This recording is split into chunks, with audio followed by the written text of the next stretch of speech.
Hey everyone, hope your day's going well. We are back with another reaction and we're going to find out where English comes from. Well, England, you dummy. Okay, video's over. Most of you, or people who have been following this channel and my other channel where I react to music, you already know I love language.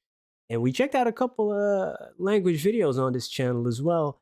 And you also might know that English isn't my native language, but I do love it. I find it very expressive. There's a lot of nuance to be had. If you compare it to Dutch, there's a little bit more words in the English vocabulary. I still have a lot to learn, though. But I wanted to check out this video. This popped up onto my feed. I said, hey, why not check this out? Even YouTube translated the title automatically. It does that from time to time. Sometimes it just stays the original title. I guess it depends on the settings that the people who upload it do. And then it translates, waar komt het Engels vandaan? We'll find out. Lessons worth sharing. When we talk about English, we often think of it as a single language. But what do the dialects spoken in dozens of countries around the world have in common with each other, or with the writings of Chaucer? And how are any of them related to the strange words in Beowulf? The answer is that, like most languages, English has evolved through generations of speakers, undergoing major changes over time. By undoing these changes, we can trace the language from the present day back to its ancient roots. Wow. Yeah, man, it's so fascinating. And Old English, if you just hear it, I can't read it, but when you hear it, it's entirely different. Like Beowulf and people who translate it to a more modern English. And everybody comes to a little different type of translation. Very interesting. Same with Dutch or Flemish, which I really speak. If you go back to the older, you just look at the vocabulary or some conjugations or how it is written.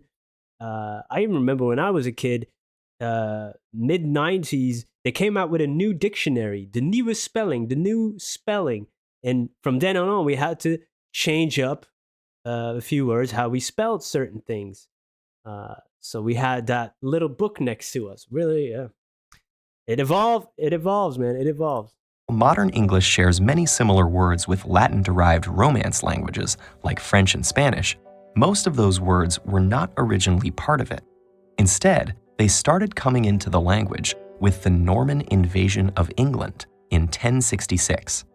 When the French-speaking Normans conquered England and became its ruling class, they brought their speech with them, adding a massive amount of French and Latin vocabulary to the English language previously spoken there. Today, we call that language Old English. This is the language of Beowulf. It probably doesn't look very familiar, but it might be more recognizable if you know some German. That's because Old English belongs to the Germanic language family, first brought to the British Isles in the 5th and 6th centuries by the Angles, Saxons, and Jutes. The Germanic dialects they spoke would become known as Anglo-Saxon. Viking invaders in the 8th to 11th centuries added more borrowings from Old Norse into the mix.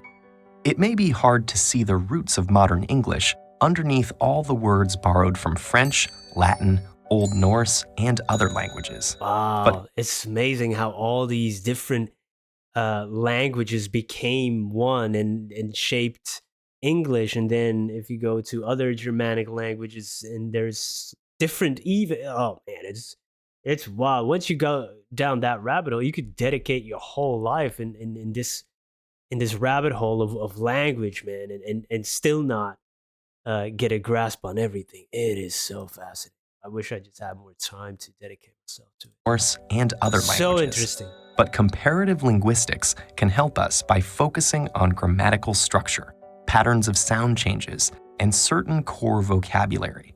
For example, after the 6th century, German words starting with P systematically shifted to a PF sound, while their Old English counterparts kept the P unchanged.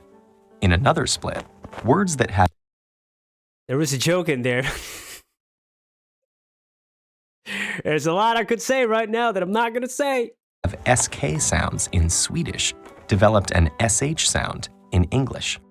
There are still some English words with SK, like skirt and skull, but they're direct borrowings from Old Norse that came after the SK to SH shift. These examples show us that just as the various Romance languages descended from Latin, English, Swedish, German, and many other languages descended from their own common ancestor, known as Proto-Germanic, spoken. That's so interesting with the SK and like skull, skirt, and for us that SK in like Dutch or Flemish it would be SCH, and we pronounce it as sch, like school, SCH. But we say school, but skull would be schedel, SCH, and skirt you could say schort, SCHORT. Oh man, that's so you get to see those little connections, how one evolved into this and that, but it still has roots in the same thing. Oh man, that's cool. Proto-Germanic, spoken around 500 BCE. Because this historical language was never written down, we can only reconstruct it by comparing its descendants, which is possible thanks to the consistency of the changes. We can even use the same process to go back one step further and trace the origins of Proto-Germanic to a language called Proto-Indo-European, spoken about 6,000 years ago on the Pontic Steppe in modern-day Ukraine and Russia. This is the reconstructed ancestor of the Indo-European family that includes nearly all languages historically spoken in Europe, as well as large parts of Southern and Western Asia. That is And insane. though it requires a bit more work, we can find the same systematic similarities or correspondences between related words in different Indo-European branches. Yeah. I'm looking at this fish, Pisces, father, father, Peter or Pater, and in Dutch it's vader. So yeah, man, that is so cool, man. I'm nerding out right now. Indo-European branches. I'm nerding out. Comparing English with Latin, we see that English has T where Latin has D, and F where Latin has P at the start of words. Some of English's more distant relatives include Hindi, Persian, and the Celtic languages it displaced in what is now Britain. Proto-Indo-European itself descended from an even more ancient language, but unfortunately, this is as far back as historical and archaeological evidence will allow us to go. Many mysteries remain just out of reach, such as whether there might be a link between Indo-European and other major language families, and the nature of the languages spoken in Europe prior to its arrival. But the amazing fact remains that nearly 3 billion people around the world, many of whom cannot understand each other, are nevertheless speaking the same words shaped by 6,000 years of history. That's miscommunication right there. That feels quite appropriate for today. Like, we speak the same words, but we don't understand each other. That's profound right there. That's so interesting, and it's definitely something I want to learn more about. And sometimes I use these videos as a catalyst for my selfish purposes to, then jump into the deep end of the pool and learn a little bit more. If you have any other videos that cover this, let me know, or any other interesting recommendations. Leave them down below. Thank you so much for being here. Hope you have a great day. Fijne dag.